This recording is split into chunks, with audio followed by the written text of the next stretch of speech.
Welcome to Corvette Today, the podcast that talks about everything Corvette, with your host Steve Garrett, MC and DJ at one of the largest Corvette weekends in the country, Corvette Fun Fest, president of the Corvette Club of Kansas City, Missouri, and radio disc jockey at the #1 radio station in Kansas City for over 40 years.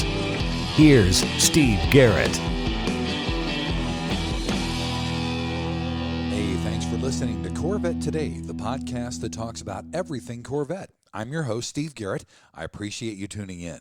You can listen to Corvette Today on all sorts of platforms like iTunes, Spotify, Google Podcasts, now iHeartRadio, Anchor.fm, Breaker, Public Radio, Pocket Casts, and Overcast. You can also listen on your smart device. Just say, "Hey Alexa," or "Hey Google," play the podcast called Corvette Today, and you're connected. Also visit my new website, CorvetteTodayPodcast.com. You can sign up for Corvette Today notifications, updates, and information also at CorvetteToday.ck.page. I'd like to thank our flagship sponsors of Corvette Today, Hendrick Chevrolet of Kansas City. Hendrick Chevrolet is the largest seller of Corvettes in the Kansas City area, and they ship nationwide. Visit ChevyUSA.com or call 913-384-1550. That's 913-384-1550. Another flagship sponsor of Corvette Today is mid-engine CorvetteForum.com. If you'd like to join this new vibrant forum that focuses on the new mid-engine C8 Corvette, it's absolutely free to join this friendly community. You'll meet a lot of fellow Corvette enthusiasts like yourself at mid-engine CorvetteForum.com. My guest on Corvette Today owns a company that is synonymous with horsepower and high performance. He's the son of a former GM executive who, as a little boy, saw the Mako Shark Corvette and the 63 split window almost before anybody else did. That cemented his love for Corvette forever. His car collection stands at over 250 vehicles. His oldest Corvette, a 1953 C1, plus a mule that was owned and used by Zora Arkus-Duntov. Also in that collection are a Bugatti Veyron, a Ferrari LaFerrari, and my favorite, a Lamborghini Reventón. He's an entrepreneur, he's a racer, he's a philanthropist, and he's also the owner of this highly successful Lingenfelter Performance Engineering company, Mr. Ken Lingenfelter. Ken, welcome to Corvette Today. Thanks, Steve. I'm glad to be here, believe me. I appreciate you taking the time to do this, buddy. Let's talk about your early years. Like I said, your dad was a GM employee. Talk about your childhood and your love for cars and how that shaped your life because of your father. Yeah, well, my dad worked for Fisher Body in Euclid, Ohio, and he had a pretty good job there. And so it became kind of a routine. Probably when I was 5, 6 years old, he'd come home for dinner, and then he was a real responsible guy, very focused on loyalty to GM and Fisher Body. And so he'd usually have some work to do again. So we'd have dinner, and he'd put me in the car, and we'd go back to the factory, and I'd kind of hang around the factory while he was getting his work done. At the time, they were building the Nomad wagons. Chevrolet, Fisher Body built the car up to the firewall. And then the car was sent off to what they call GMAD. After that, they finished it with the front of the car and all the mechanicals and everything else. So 5, 6 years old, I'm running around the factory looking at all these cars on the assembly line, just being completely amazed by them. But, when I was 10, there was a open house at the tech center for families. And so my dad packed me in the car. We came into Michigan, and we went up to that open house, and I got a look at the 63 split window and Mako Shark. I can still remember to this day walking up to the back of that car and looking through the window, that rear window of that 63 split window. And I got to tell you, it just knocked my socks off. My dad told me I couldn't shut up the whole trip home, yakking away. But so I was already a car guy because of him and because of the factory. But then after that, I was a Corvette guy for life after seeing that split window car. I don't blame you. The 63 split window, as I've always said on the podcast, was what got me into Corvette as well. You just got into it at an earlier age, and you had a great intro into it because of your dad being a GM employee and an executive. Yeah. Ironically, though, Ken, you started off in real estate. Talk about that and then your transition into high-performance automobiles. My love for cars just continued to grow all through my early teens and everything else, and I was very involved. We had auto shop classes back then, and so we were taking motors apart and putting them back together, and on our lunch hour, we'd kind of sneak out and maybe do a little drag racing or something with some of the things we were doing. I had a blast. And so as a result, I got very, very focused and very, very interested in performance cars and racing and everything else. Having said that, I needed to make a living. So at, I don't know, a very young age, probably 16 years old, I went to work for a title insurance company in downtown Detroit. My job there was pretty menial, called me a book boy. I kind of ran things back and forth for the executives there. Over time, really learned that business pretty well, and it provided the background for me to start my own company when I was in my early 20s. Talk about that, because that was a big, big deal, and you were able to sell that. And that was one of the first title companies ever that went public. Isn't that correct? Well, here's how it went. The company that I'd worked for was a very, very well-established Detroit company, and they were acquired by another company out of Minneapolis, Minnesota. They were a much bigger company, and so they wanted to put their own name on the company and do a lot of things differently. And I worked for a guy there who decided that it was time for him to break away on his own and encouraged me to do the same. And so at 22 years old, I started First Metropolitan Title up in small town Howell, Michigan. It was myself and two people. We went about the process of growing a company. And as it turned out, it was really not a very good time to start a business because it was the beginning of the recession back that kind of hit everybody in 79, 80, 81. Actually, it turned out to be pretty good because I had to have a pretty sharp pencil. And as a result, when I had competitors going out of business, I was acquiring their businesses or acquiring their customers as I grew my company. So that part went pretty well. Started with very few people. Continued to build the company in the Midwest, acquired other businesses. And in 2003, I had 3,000 employees. We were in 16 states. Wow. And it was the largest title insurance agency in the country.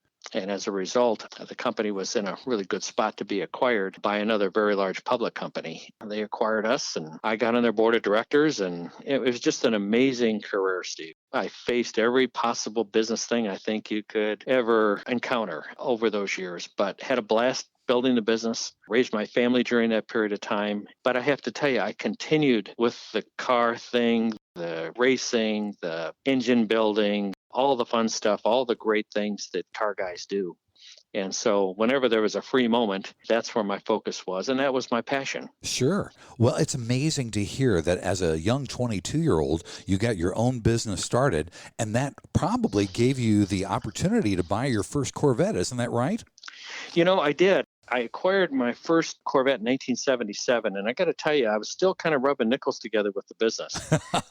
And it was the only car I could afford and own. It was a 1977, as I said, and as you may remember, those weren't the highest powered Corvettes, and Right. they probably weren't the best in the snow. But I drove that car right through the winter and continued to stay focused on building my business. Just kind of complemented my love of Corvette, I guess. That's great. Now, do you still own that Corvette today? You know, I don't. I gave it up, and pretty sorry I did, to be honest with you. We had a foreign buyer that came in, a gentleman from Germany, who was buying for another guy, and he saw that car in the collection, and it was really nothing special. It was white, brown interior, 4-speed car, had 70-some thousand miles on it, and probably was worth about $8,000 or $9,000 at the time. And you know, after he toured around and was looking, he came and he was really focused on wanting to buy that car. And he said, you know, I've talked to the owner of the company. He wants to buy your Corvette. And I said, oh, that's not for sale. That was my first Corvette. Right. Well, he said, he's really, really interested in it. He'll pay you $20,000 for it. Oh, my gosh. And I said,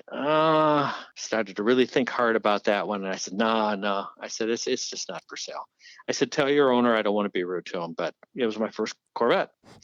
So he spent a little bit more time in the collection and ended up coming back to me a little later and saying that his owner really, really wanted that car. And he told me that the owner mentioned to him, I shouldn't think him of being rude, but he would give me $30,000 for that car. Wow. And at that point, as a business guy, Right. like I said, it was worth about $8,000.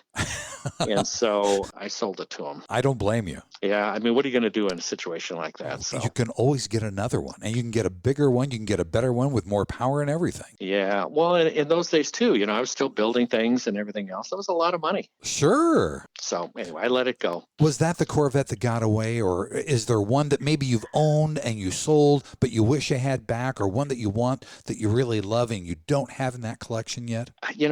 That's an ongoing thing for me, Steve. I'm sitting here. I could bring a trailer up on my computer here. I'm watching it. We're selling a hauler, but there's 2 or 3 cars I'm interested in this afternoon. I am such a junkie for this stuff. I hope that never goes away because it helps me work with my passion here. But anyway, I keep thinking of one.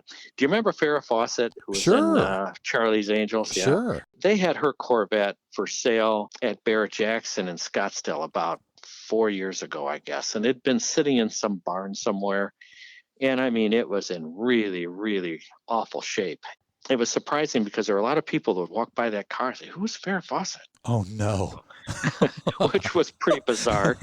They even had the red poster with the bathing suit. But anyway, it sold for $50,000 and it needed all of that to go back in it to get it back into shape. At that time, I was just getting tired of project cars. And in hindsight, I probably should have bought it because it was really unique. George Barris did it for. Right. It was green and it had some wild stripes on it and shag carpet in the inside. And what a great talking point that would have been in the collection. So that is quite a conversation piece for sure. Yep. And we're going to talk about the Lingenfelter Collection in segment number 3. Sure. All right, now, Ken, I'm going to put you on the spot because in preparation for the podcast today, I read a couple stories about your experience in high school at Dearborn High School. I'm not going to spoil it, but I want you to tell the story because it's a great story. Yeah, well, it is a great story, and it's something I think about a lot. My dad, as I said, was thorough GM, and I mean, we had Frigidaire things all around the house. He was such a loyal GM employee. But when we moved to Michigan, he took a job with the tech center. And my parents are looking for a place to live, and they picked Dearborn. Well, Dearborn is Ford's headquarters. And so here I come rolling into school with a 69, 396, 375 Camaro. Wow. And I swear it's the only GM product in the parking lot. Oh, my gosh. I mean, seriously. I mean, and you didn't ask where your dad worked. You asked what department they worked in at Ford. Wow. Keep in mind, now this is like late 60s, early 70s. And so I've got a ponytail down the back of my neck and Fonda glasses and a full beard and not my finest look, I can promise you that. But I looked like a lot of other guys too, Sure. But walking through the hallway, there was a guy that had a 302 Boss Mustang, and he really resented the fact that I was driving this Camaro to school. So he'd try to either trip me or bump into me in the hallway and try to pick a fight, and come on, Lingenfelter, race me, and right. So at some point, finally, I'd had enough of him. I grabbed him and he grabbed me, and right in front of everybody in the hallway, it's after school, and so we decided we were going to race after school. And at 2:30, when school let out, everybody knew about the race. So everybody lined up down this road we call Outer Drive. And trust me, Steve, this was not the place to drag race. I mean, it was not a good idea. But, we were trying to hold up each other's companies. And so as it turned out, we did drag race, and I smoked him so bad. It was almost embarrassing. I was embarrassed for him. That's an awesome story. He should have done the math. If he would have realized what he was racing against, he never would have dared me. I got expelled from school. Really? Oh, my gosh. Yeah, and the police were really tough on me. They handcuffed me, took me down to the police station, and interestingly enough, he didn't get expelled, which was a little bothersome. Well, that's not fair. And I'm not quite sure why.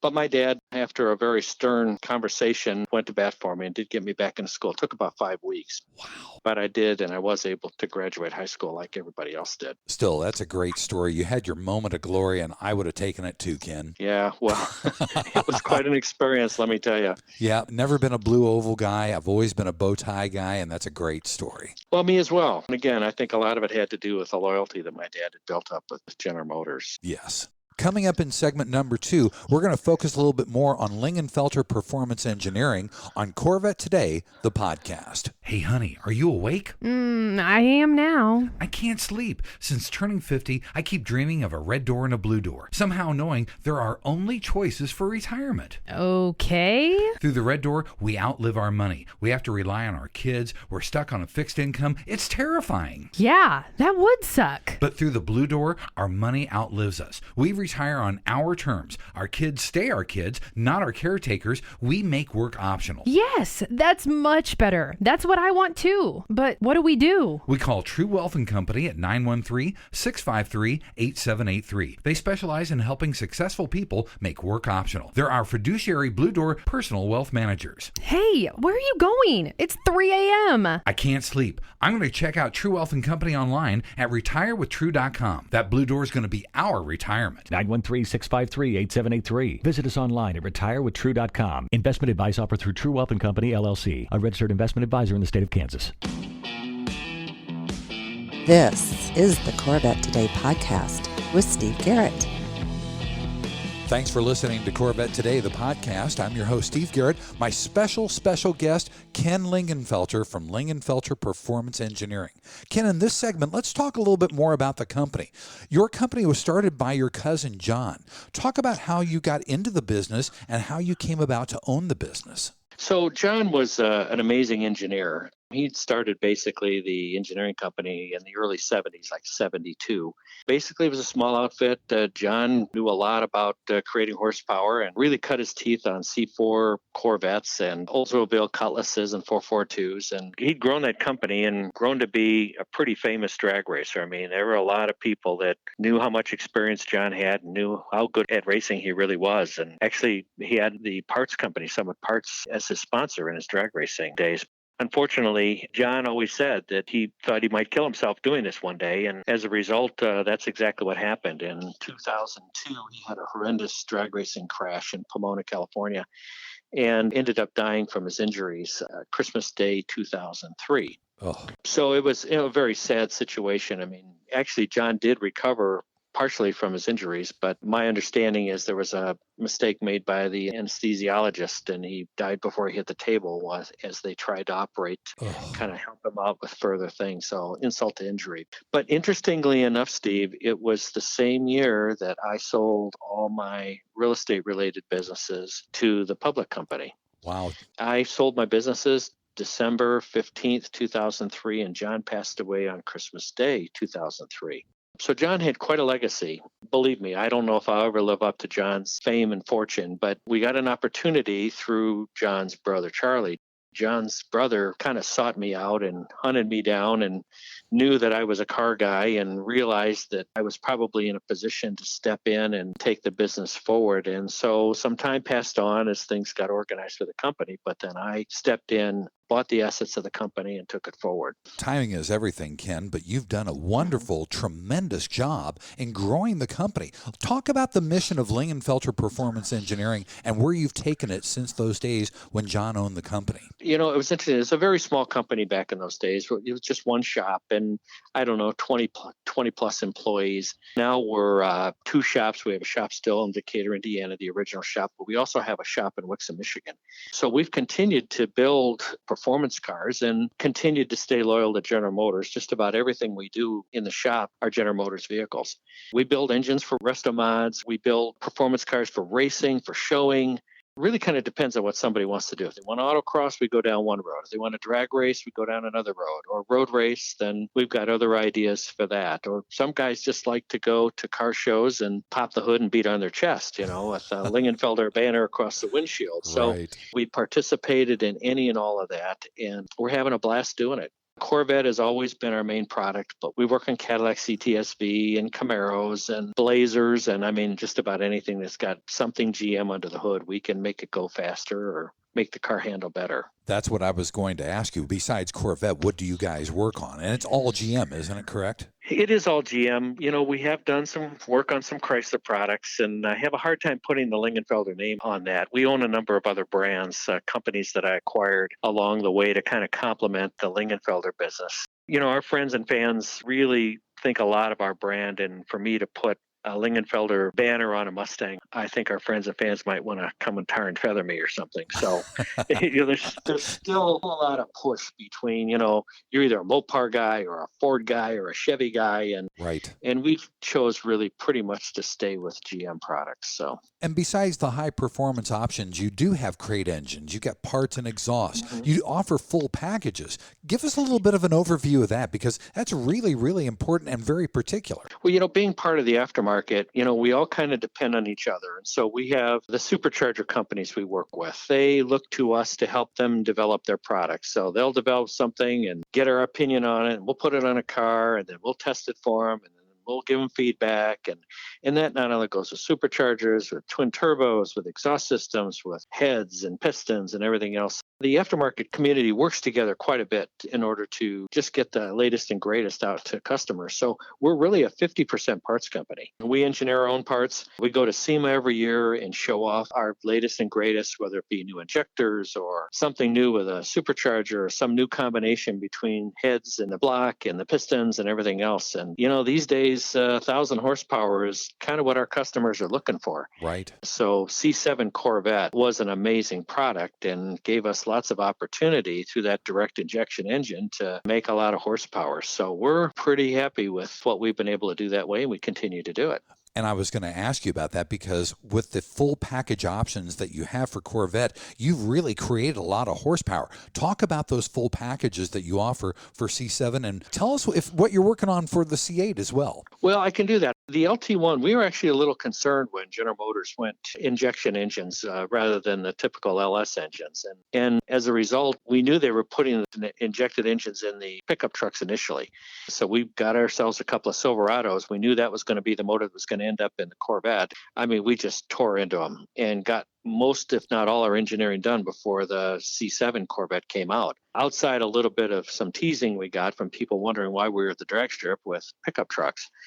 Bottom line is that's really what it took for us to get the fuel injection side handled. And so as a result, that LT1 engine that went in that C7 Corvette, we were making over 600 horsepower with that thing pretty quickly. Wow. The LT4, we had several levels of package. We could do 600, 650, 750, and ultimately then 1,000 horsepower out of that LT4 motor. And of course, the ZR1 came along, 755 horsepower. We didn't spend a lot of time working that engine over. That car is so good, it's almost hard to imagine trying to get anything more out of it. Agreed. I have a 2019 ZR1 as a personal driver of mine.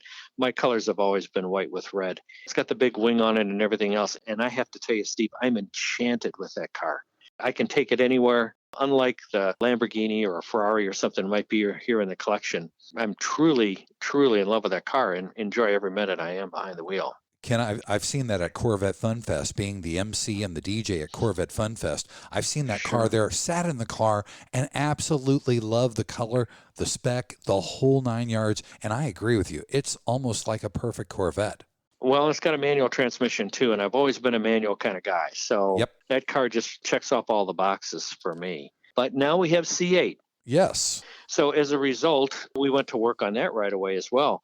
And everything's electronic. Braking, the steering, everything is electronic in that car. Yes. The engine management system is quite a handful, and I'd be lying to you if I said we've got it all figured out now. We're into it. We've got 4 C8s. One is a personal driver for me. It's again white with red. Just ended up finishing a trip down to the Corvette Museum where we took a museum delivery on one for my wife, a yellow one. Very nice. Oh my gosh, they did such a nice job with that museum delivery. It's an amazing car. The weight distribution is incredible.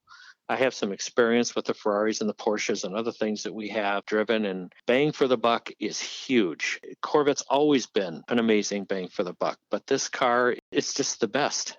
I think you got to have the better suspension, and I like the 2LT, probably better even than the 3LT because of the seats and such. So we're having fun and more things to come. That sounds great. Now, we talked about Corvette Fun Fest and we talked about SEMA.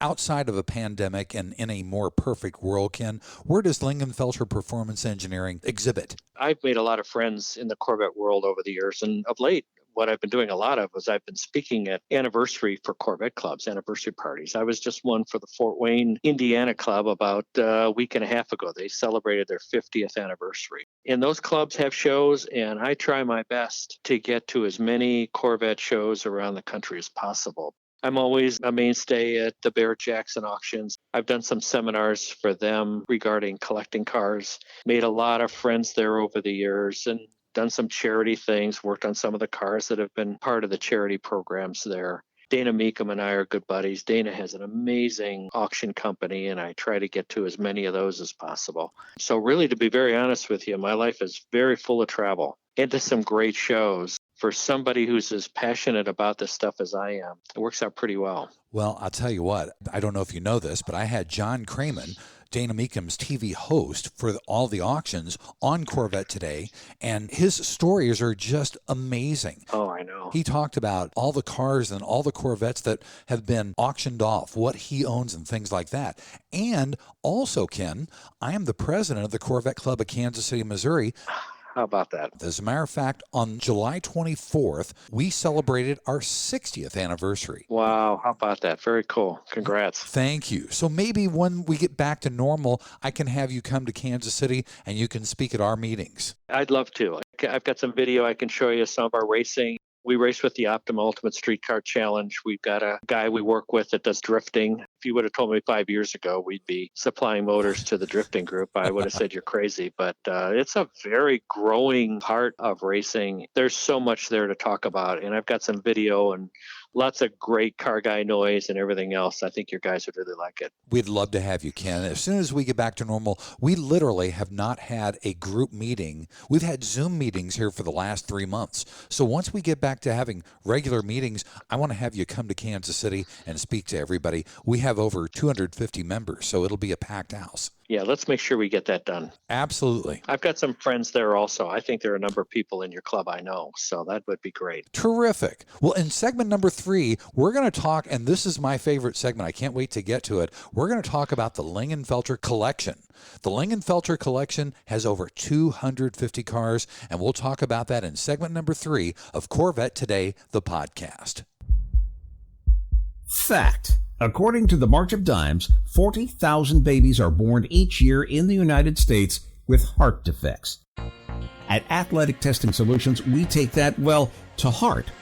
ATS offers the ATS Heart Check, a series of non-invasive tests to identify possible hidden heart defects in your kid's heart. Frequently, the symptoms of sudden cardiac arrest are masked or misdiagnosed. The ATS Heart Check can help detect congenital heart problems or abnormalities that don't show up during regular checkups or a sports physical. The ATS Heart Check is a terrific option, and it gives you peace of mind that your child is heart safe. Sudden cardiac arrest claims on average 130 young lives every week. Don't let your kids be a statistic. The ATS Heart Check takes only 20 to 30 minutes, and it utilizes an EKG, an echocardiogram, ultrasound of the heart. Visit atsheartcheck.com. Schedule your child today. Call toll-free 888-537-2597. That's 888-537-2597. You're listening to the Corvette Today podcast with Steve Garrett.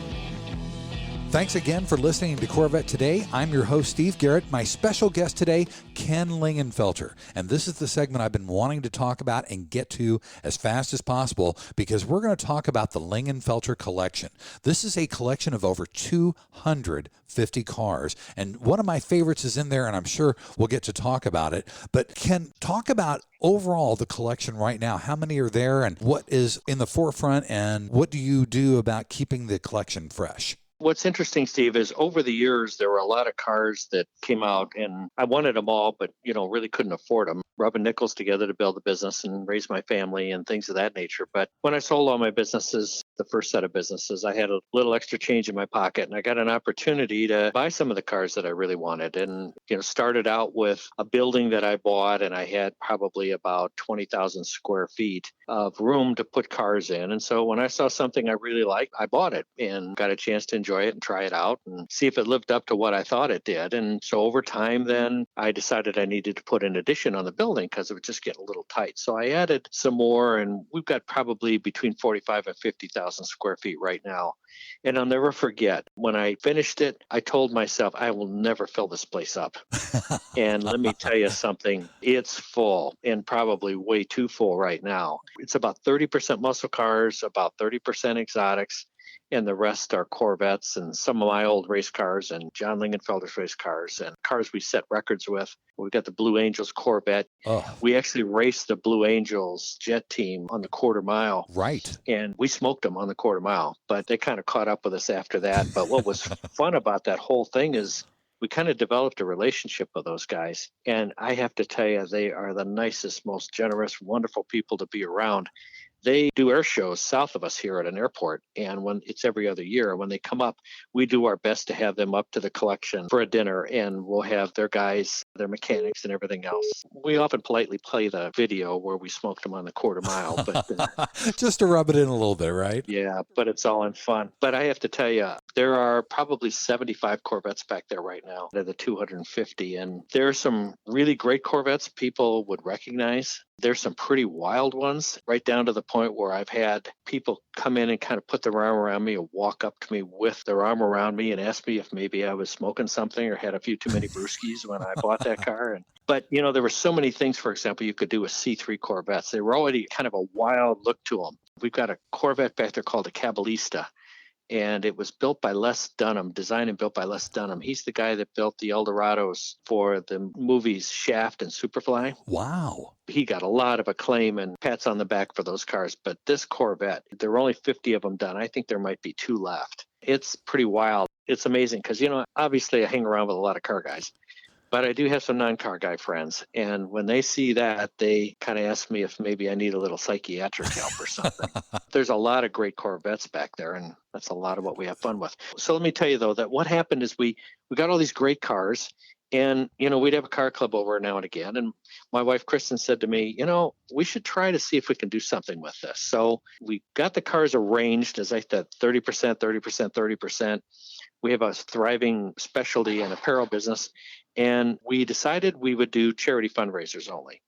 And so we set up the collection where it'd be easy to walk through and get a look at all the cars and enjoy them. We picked what we thought were charities that meant the most to us. There's American Cancer Society and Ronald McDonald House and the Pink Fund, a great breast cancer charity, and a whole bunch more.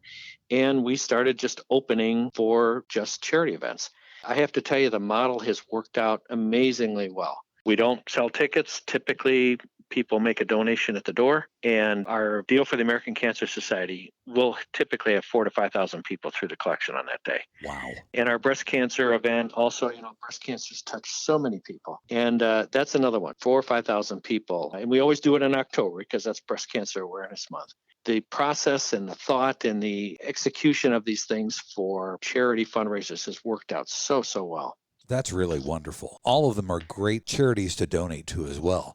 Ken, talk about the Corvettes that are in the collection, especially some of the early ones like the Duntov Mule. Explain that one to us as well, because I love those 53, 54, and 55s. I always have said, even on the podcast, that 56 through 62 should have been its own separate generation. I agree with you. Mm-hmm. Talk about some of the early Corvettes and some of the highlighted Corvettes along with that Duntov Mule. The earliest one, obviously, 53. We have 2 of those. One is an engineering car that was in General Motors' engineering department. It's got a lot of wild stuff done to it, but no paperwork. I mean, trying to determine what was done, or they were trading bodies from cars to different chassis and things of that nature back in those days.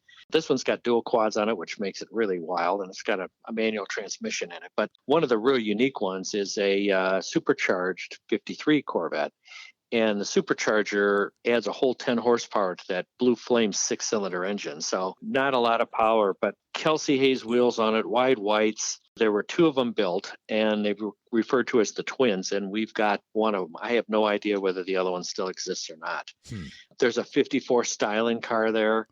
Came out of the styling department, had some unique options to it, had center console, and it was a real wild, soft silver color, and it's got a blade across the headlight rather than that gate that you see on the 53s and such. We have a Motorama car, which is like a fastback 53 Corvette that we just won a very nice award on at the Amelia Island Concours. That's an amazing car to see, but they called it a Corvair, which is kind of unique. Right. I've seen that car. If you go back into the Motorama books, you'll see it in there. Right. But you're right. The Duntov Mule car is a car that I bought at a Mecum auction. It was Zora's mule car, basically. Smokey Yanick built the motor. It's considered by a lot of people to be the first V8 Corvette.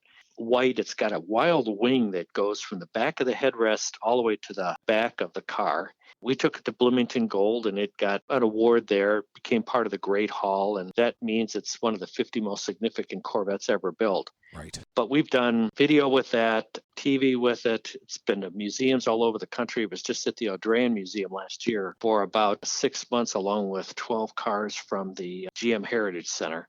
It's very cool. Actually, and it did about 160 miles an hour at Daytona and also at the proving grounds that GM had out in Arizona. Wow, that's amazing. That's very cool. Now, I know that it's 30% exotics, and this is kind of where I'd love to get more information on this, because you've got a Bugatti Veyron, you've got a Ferrari LaFerrari, and I've always been a Lamborghini guy. You know, that white Countach was the poster on my wall as a teenager, Ken. I had one too. I agree. I had that on a poster as well. Mm-hmm. But talk about the Lamborghini Reventón and the LaFerrari, the Bugatti, and some of the other exotics in the collection. Well, the Bugatti was such, I bought all these cars new. You had to be and know somebody within these different firms in order to try and get on a list as such. And I just happened to have a really good relationship with Stefan Winkelmann at Lamborghini when there was an opportunity to get the Reventón. And they teased me with it a little bit. They showed me the car and in some video and things of that nature. And I loved the video. I asked Stefan, I said, how do I get one? He says, well, they're all sold. Oh. And I thought, oh, boy, that wasn't very nice. Give me a chance to look at all this and get me going and then tell me I can't have one. I had breakfast with him the next morning, and he said they really did have a car for me. He just wanted to be in a position to look me in the eye and promise me that I wouldn't get it and flip it for money. Oh. And I told him absolutely not. We would keep it in the collection. And so they went on ahead and built it for me. And it's an amazing car built after, a jet that was used by NATO, and it's very stealthy looking and such. It's the first $1 million Lamborghini. There you go. That's right. Yep. Came over in a box. It was such an exciting experience all the way through. I wish I could have been there for the unboxing of that car. It was quite an exciting thing for me, believe me. And it was an expensive car, too, believe me. Oh, yeah. I was still rubbing nickels together in order to come up with the dough to pay for it. It was worth it, buddy. It was worth it. It is worth it, yeah. Talk about the LaFerrari and the Veyron as well. Well, the Veyron, again, I had a friend who had a friend, and so I got an opportunity to get the Veyron. And another amazing car, extremely expensive to service. The tires on the car alone are $23,000 a piece. An oil change, the first service was $19,000. Wow. But it's Bugatti blue with a dark blue around the sides, covered in beige interior. It's a beautiful car. The LaFerrari, again, you built over the years a very great relationship with Ferrari. They offered those to their better customers and people that they felt comfortable with their brand with. So when the LaFerrari became available, they offered me one of the 500 built. Obviously, I grabbed the chance. Are there other Ferraris in the collection, Ken? Well, there were, and there will be more. I had an F40, a 288 GTO, and an Enzo, and all three of those cars have moved on now. We had opportunities to kind of buy them and sell them at good times, and so we use some of the revenue for those to buy additional supercars. So we have a Tributo coming. We have a Roma coming. Those are two of the latest Ferraris. Those are gorgeous, yes. So they'll be built sometime next year. And there's a couple more I just don't want to talk about yet, but we've got some other cool things coming up down the way here. I was going to ask you what else is coming for the collection in the future. We'll just have to get on another podcast and we can talk about them once they get here. That sounds like a great idea. There you go. All of these exotics, hypercars, supercars you have, your favorite car is the C7 ZR1. Talk about that a little bit more. We touched on it in segment 1, but I want to give you a chance to really gush over that car because it is a great car. Oh, it is a great car. And the thing that's great about it is it's affordable. It does everything I need a car to do. Plus, I can go up and get groceries with it. It's such a practical car at the same time. And again, huge bang for the buck. Many of the supercars are sometimes 2 and 3 times what it would cost to get a Corvette. The thing is, it's just so easy. It's easy to get into. It's enjoyable. The noise it makes is wonderful. As I said earlier in our thing here today, I'm completely enchanted with it. And I got a lot of cars to choose from, obviously. There are a number of cars back there to drive, but if I have my choice, I'll jump in that first. Well, we'll see. My new C8, I've only had it for about 2,000 miles on it, and it's not a manual, but it has a lot of other unique characteristics, the weight distribution and everything else. I've just had quite a bit of seat time on that, so we'll see if it takes the place of the ZR1. Is Kristen loving her C8? She truly is. In the Corvette Museum did such an amazing job with the museum delivery. They treated her very special, obviously. Maybe we got a little extra attention because of our brand. I don't know, but they did an amazing job. It's yellow. That's her favorite color. She has a yellow ZR1 right now, by the way. It's an automatic. It's 2019. And she tracks her cars. So she spends a whole lot of time at Gingerman, and she's been to Mid-Ohio, and she's been to Audubon Country Club and the Thermal, and she's a very, very capable driver. Got most of her training at Spring Mountain, the Corvette Racing School, and she loves passing guys in Porsches. Don't we all? Mm-hmm. That's fantastic. Yep. Now, Ken, if somebody wants to come and see the Lingenfelter Collection, obviously you do a lot of charity work. Mm-hmm. Is there an opportunity where clubs or groups can still come and see the collection? Well, I have to tell you, in a normal environment, yes. We do clubs. We'll have the Porsche Club or the BMW Club or Corvette clubs or Camaro clubs. I mean, that's a constant everyday thing. We did 60 events in the collection last year. Wow. And I'm sorry to say, because of the pandemic, we've done 0 this year, which is really hard on me. It's hard on our charities and such, but we've been pretty locked down here in Michigan for a long time. And to be very honest with you, we don't want to have anything to do with people not being safe. So we made a conscious decision, at least so far this year, to keep everything shut down. We'll see how things go. I haven't ruled out the breast cancer event in October yet. It's not looking better. It's looking like it's just not going away. So we may just have to get back to our normal selves next year. But the way to do it, I mean, we just have to have people keep in touch with our website. What is the website for the collection? Well, you just go to Lingenfelter.com, and there is a separate button to go to the collection. And frankly, it's kind of fun to do because there's a 30-second tour of the car collection that's been put to music by one of our charity friends. And then right after that video, there is another video that kind of shows one of our charity fundraisers and what people get to do and things of that nature. So it's worth looking at. Very nice. Very nice. Well, if someone wants to get a hold of you or Lingenfelter Performance Engineering, let's give everybody contact information for all that. Well, I do a lot of Twitter. I'm on Twitter all the time, so it's just at Ken Lingenfelter. We've got the performance companies, Lingenfelter.com, and there are ways to migrate to the foundation and also to the collection from that main Lingenfelter Performance Engineering site. So it's just Lingenfelter.com. You can pretty much go anywhere. And I'm very available, and I talk to anybody, and anybody who wants to talk to me about cars. It's just Ken at Lingenfelter.com. That's perfect. Twitter is my choice for social media. Okay, that's great. Ken, thank you so much for taking the time to be on Corvette Today. I can't tell you how much I appreciate it. It was so exciting to hear about the history of the company, you as a young boy, and then talking about the Lingenfelter Collection. Well, thanks, Steve. You never have any trouble having me talk about my passion, and I am really passionate about cars and Corvette for sure. And we'll have to keep in touch because when some of those new cars come in, we'll have to have you back on the podcast and we can talk about those as they arrive. Yeah, that'd be great. And, it'd be fun to talk about how well we do with the development of the C8 Corvette because it's like starting all over again, believe me. Absolutely. Let's make a point to have another podcast put together real soon as we get development on the C8 and some of these exotics as they come into the shop. You got it. Let's get it done. Sounds good, buddy. Thank you. Thank you. Thanks once again to our flagship sponsors of Corvette Today, Hendrick Chevrolet of Kansas City at ChevyUSA.com and Mid-Engine CorvetteForum.com. You've been listening to Corvette Today with Steve Garrett.